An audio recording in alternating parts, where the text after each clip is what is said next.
பாலியல் ரீதியான குற்றத்தை வச்சுக்கிட்டு நீ எப்படி வந்து பார்த்தீங்கன்னா வந்து இது தனிப்பட்ட வாழ்க்கை நீ சொல்வ? நான் கேட்கிறேன். முதலமைச்சராக போற, சட்டம் ஒழுங்கு பாதுகாக்கணும், பெண்களுக்கு பாதுகாப்பு நீ தான் தரணும். நீயே வந்து நடிகை பின்னாடி சுத்தினா எப்படா நீ நடிகை பெண்கள் பாதுகாப்பு பத்தி நீ பேச முடியுமா? ஏன்னா நீயே உங்க 52 வயசுல நீ வந்து பாத்தீங்கன்னா வந்து பாலியல் வந்து ஜல்சா பண்ணிட்டு இருக்கிற. சார், இங்க எந்த ஒரு பெண்ணும் விஜய் எனக்கு பாலியல் துன்புறுத்தல் செய்தாருன்னு யாரும் துன்புறுத்தல் செய்தா புகார் தர வேண்டியது இல்ல. நடத்த சரினால முடிஞ்சு போச்சு.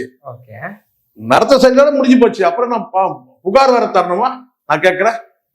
இப்ப கூட மகளிர் ஆணையம் விசாரிக்கிட்டவன் எதுக்கு அந்த ரூட்ன்ற அமைப்பு, ஜெயலலிதா ரூட்னு ஒரு அமைப்பு இருக்கு. எதுக்கு அது? நடிகைகள் மட்டும் வச்சு வியாபாரம் பண்றதுக்கு எதுக்கு அது? ஏன் அதை பண்ணணும்? அவங்க ப்ரொஃபஷன் அவங்க பாத்துக்கிறாங்க சார். நீங்க அதை புரோக்கர் வேலை பண்றீங்க. அதை விசாரணை பண்ணாலே விஜயோட குட்டு வெளிப்பட்டுரும்.